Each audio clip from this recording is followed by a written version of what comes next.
Hi నమస్తే, నేను మీ journalist రెహమాన్ని. Andhra Pradesh కూటమి ప్రభుత్వం రాజధాని అమరావతి పేరిట మరో దోపిడీకి ప్రయత్నిస్తోంది, మరో దోపిడీకి తెరలేపింది అనేది స్పష్టంగా మరోసారి అర్థమవుతుంది. నిన్న ఏపీ క్యాబినెట్ సమావేశంలో తీసుకున్నటువంటి నిర్ణయాల్లో కొన్ని నిర్ణయాలు వివాదాస్పదంగా మారుతున్నాయి. ఈ వివాదాస్పద నిర్ణయాల్లో ప్రధానంగా మనం చెప్పుకోవాల్సింది రెండు నిర్ణయాలు. ఒకటి, అమరావతిలో ఏదైతే నిర్మాణాలు చేపట్టారో ఈ నిర్మాణాలకు సంబంధించినటువంటి, అంటే నిర్మాణాల కోసం కాదు, ఇక్కడ కేవలం ఆ నిర్మాణాలకు సంబంధించినటువంటి అలంకరణ పనులకు ఏకంగా 2,540 కోట్ల రూపాయలు కేటాయిస్తూ ఏపీ క్యాబినెట్ తీర్మానం చేసింది. ఇది అతిపెద్ద ఒక వివాదాస్పద నిర్ణయంగా మారింది. ఎందుకనేది మీకు చెప్పబోతున్నా. ఇక రెండవ నిర్ణయం, గత ప్రభుత్వం అంటే వైఎస్ జగన్ 2019-24లో అధికారంలో ఉన్నప్పుడు వైఎస్ జగన్ ప్రభుత్వం హయాంలో ఇదే రాజధాని ప్రాంతంలో, రాజధానిలో అందరూ నివసించాలి, రాజధాని ప్రాంతం కేవలం అగ్రవర్గాలకే కాకుండా సామాన్యులకు కూడా, పేదలకు కూడా అక్కడ నివాసయోగ్యం ఉండాలి, రాజధాని అందరిది అనే ఉద్దేశంతో రాజధాని ప్రాంతంలో ఏకంగా 50,000 మందికి ఇళ్ల పట్టాలు జారీ చేసినటువంటి పరిస్థితి గత ప్రభుత్వంలో. కానీ ఇప్పుడు క్యాబినెట్ తీసుకున్నటువంటి మరో వివాదాస్పద నిర్ణయం, ఏదైతే వైఎస్ జగన్ ప్రభుత్వ హయాంలో 50,000 మందికి పేదలకు అక్కడ ఇళ్ల పట్టాలు జారీ చేసే కార్యక్రమం జరిగిందో దానికి సంబంధించినటువంటి ఆ కేటాయింపుల్ని రద్దు చేస్తూ క్యాబినెట్ తీర్మానించింది. ఈ రెండు అతిపెద్ద వివాదాస్పద నిర్ణయాలుగా మారుతున్నాయి. సో ముందుగా అలంకరణ పనులకు సంబంధించి 2,540 కోట్లు జారీ చేయడమే కాకుండా, ఇవి కాకుండా అసెంబ్లీ భవనాలకు సంబంధించినటువంటి స్పైర్ పనులు, పార్కింగ్ రింగ్, అప్రోచ్ బ్రిడ్జ్ల కోసం మరో 798 కోట్లకు ఆమోదం తెలిపింది క్యాబినెట్. అంటే దాదాపు 3,300 కోట్ల మేర భారీ దోపిడీకి తెరలేపింది క్యాబినెట్ సమావేశం అని క్లియర్గా చెప్పాల్సి ఉంటుంది. సో ఇక్కడ దీనికి సంబంధించినటువంటి వివరాల్లోకి వెళ్తే, క్యాబినెట్స్ తీసుకున్నటువంటి ఈ 2,540 కోట్ల రూపాయలు అమరావతి నిర్మాణాలకు సంబంధించినటువంటి అలంకరణ పనులు, అంటే డెకరేషన్ పనులు. ఆ డెకరేషన్ పనులు ఏమున్నాయి? అమరావతి ప్రభుత్వ కాంప్లెక్స్లో ఇంటిగ్రేటెడ్ ఆంధ్రప్రదేశ్ సచివాలయం, శాఖాధిపతుల కార్యాలయాల టవర్ల నిర్మాణానికి కాదు, ఇక్కడ మరోసారి చెప్తున్నాను, టవర్లకు సంబంధించినటువంటి గ్లాస్ క్లాడింగ్, అంటే గ్లాస్తో వాటిని కవరేజ్ చేసే ప్రయత్నం, crown, atrium, canopy skylight, column cladding, PV panels, BMU పనుల కోసం 2,540 కోట్ల పరిపాలనా అనుమతికి క్యాబినెట్ ఆమోదం తెలిపింది. వీటిని 3 ప్యాకేజీలుగా లంసమ్ కాంట్రాక్ట్ విధానంలో టెండర్లు ఆహ్వానించేందుకు Amaravati growth and infrastructure corporation లిమిటెడ్కి అనుమతి జారీ చేసింది ఏపీ క్యాబినెట్.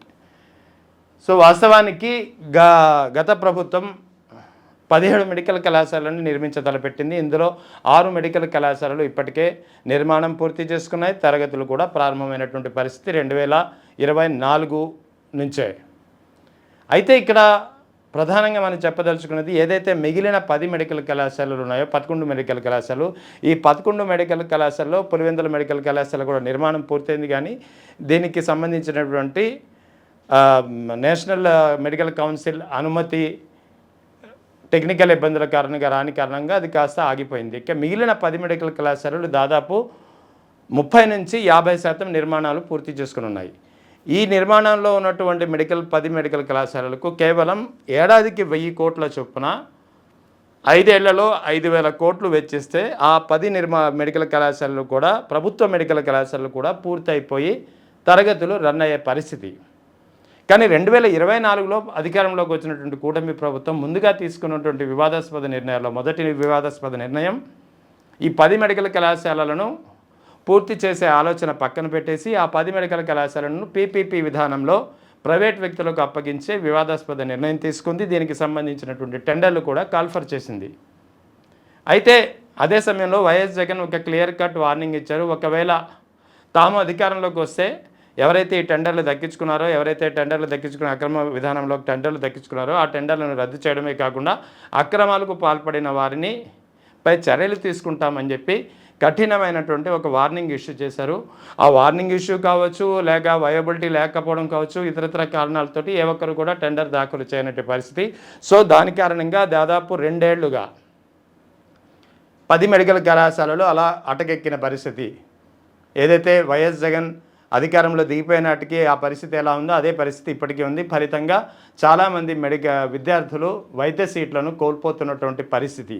సో అంటే ఇక్కడ ఏడాదికి కేవలం 1000 కోట్లు వెచ్చించడానికి డబ్బులు లేవు అనే కారణంతో 10 ప్రభుత్వ మెడికల్ కళాశాలను ఏదైతే విద్యా వైద్యం అనేది ఒక ప్రాథమిక అవసరం, ప్రాథమిక సౌకర్యంగా ఉందో వీటిని విద్యార్థులకు దూరం చేయడమే కాకుండా, మెడికల్ వసతులకు దూరం చేయడమే కాకుండా కేవలం ఎంతసేపు బడా కాంట్రాక్టర్లు కార్పొరేట్ విద్యకే పట్టం కట్టే పరిస్థితి కూటమి ప్రభుత్వంలో కనిపిస్తోంది.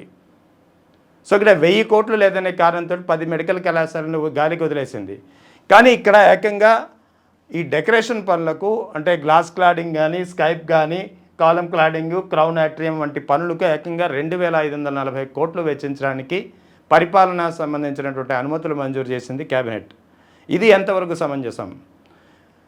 ప్రజలకు ఉపయోగపడే, విద్యార్థులకు ఉపయోగపడే, ప్రజలకు కనీస ప్రాథమిక హక్కుగా, ప్రాథమిక అవసరంగా ఉన్నటువంటి వైద్యాన్ని దూరం చేయడానికి, ఆ వైద్యాన్ని అందించడానికి డబ్బులు లేవని చెప్పి చేతులు ఎత్తేసినటువంటి కూటమి ప్రభుత్వం ఇక్కడ అమరావతి నిర్మాణ పనుల్లో అలంకరణలకు 2540 కోట్లు ఎలా వెచ్చిస్తుంది? కేబినెట్ ఆమోదం తెలిపినటువంటి ఈ వివాదాస్పద నిర్ణయంపై ఇప్పుడు పెద్ద ఎత్తున ఒక చర్చ ప్రారంభమైంది.